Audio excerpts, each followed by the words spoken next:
Itong i-share ko ngayon, cheese bread, bale ginamitan ko lang siya ng molder ng muffin sa pagluto. So meron tayo dito bale itong dough na 'to ay, tira-tira 'to sa mga malalambot na tinapay. Bale dinaan ko lang siya sa dough roller, pagkalipas ng 3 minutes ganito na siya, smooth na. So ayan mga idol, kung gusto niyong malaman kung ano nga ingredients na ginamit ko diyan sa dough, ilalagay ko na lang sa ating caption. Bale kalahating kilo 'yan mga idol yung, katumbas yan sa ginagawa ko. Pagkatapos ay iro-roll ko lang siya ng, pahaba na parang pandesal tapos, puputulin ko siya ng 40 to 50 grams mga idol. So yan pagka tapos nating, putulin siyempre, bibilangin natin kung, ilan yung piraso yung magagawa natin dito kasi kailangan natin 'to yung costing para sa lahat ng gagawin natin kailangan talaga natin mag-costing para hindi tayo, malugi, para hindi rin lugi yung customer natin. Sa ganitong mga tinapay na cheese yung gamitin nating palaman, kailangan talaga yan mga idol no, na kino-costing natin para lahat ng gagawin natin ay hindi tayo malugi. So ayan, nagpatuloy lang ako dyan sa pagbilog ng ating tinapay. So tapos na nga ako nagbilog ay pinahinga ko muna yan siya ng mga 2 minuto. Katapos dito ay maglagay na ako ng palaman, no. Bali ang ilalagay ko dito na cheese is, yan ginadgad ko lang yan siya. Tapos papatakan ko lang siya ng asukal. Tapos iro-roll natin siya ng pagganito. Yan, ito yung pag-roll natin. Pagkatapos ay hiwaan natin siya. Bali 6 na piraso yung hiwa ko dyan na ginawa. Pag nahiwa na natin ay bali roll din natin siya na para medyo hahaba siya, wag lang masyado. Tapos sa pagdidikitin lang natin yung, mga gilid sa magkabilang, side, no? So ganito na siya ang kanyang kalalabasan. Tapos ilalagay natin diyan sa atin molder ng muffins. So kung wala kayong mga ganyan na molder, kung ano lang yung pwede, basta ganun ang style, pwede na nyo gamitin din. So ayan, patuloy lang tayo sa pagpapalaman nitong ating, cheese bread. Yan nga, ginaglalagyan ko siya ng asukal para mas masarap kasi siya pag, medyo alat na may tamis, no? Kaya subukan nyo itong, ganitong, style ng cheese bread kasi napakasarap yung kanyang, loob.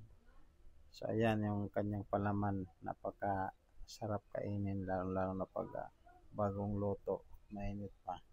So ayan mga idol, tuloy lang natin, no, sa pagpapalaman. Ganun lang, paulit-ulit lang siya hanggang matapos.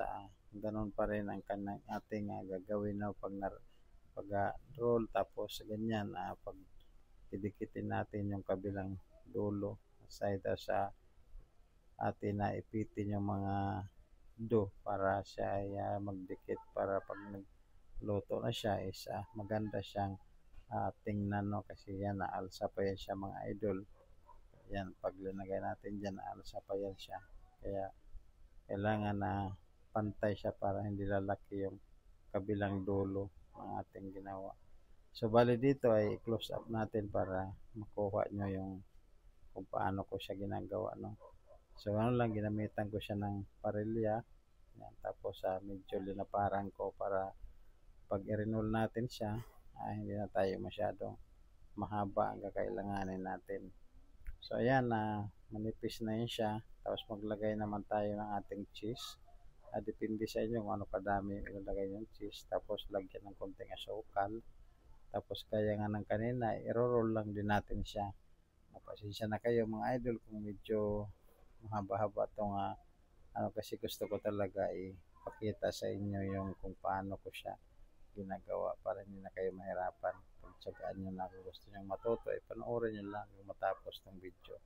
Kasi hindi naman kayo talaga logi dito kung sakalang gawin nyo kasi maganda talaga ang, kalalabasan ng tinapay na to.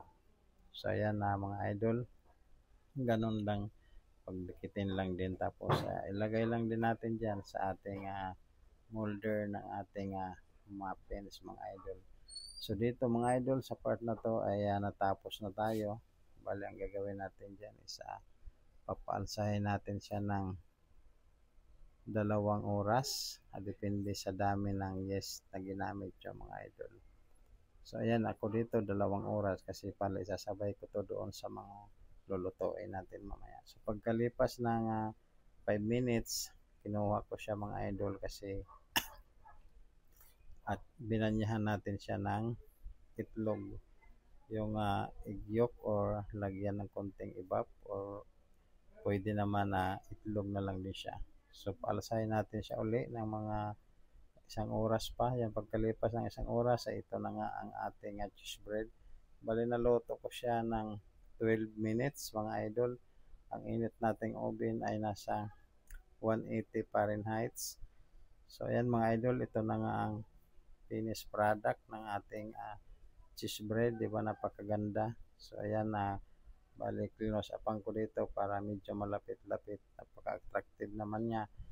Maura to mga idol, amping kanunay, warahay.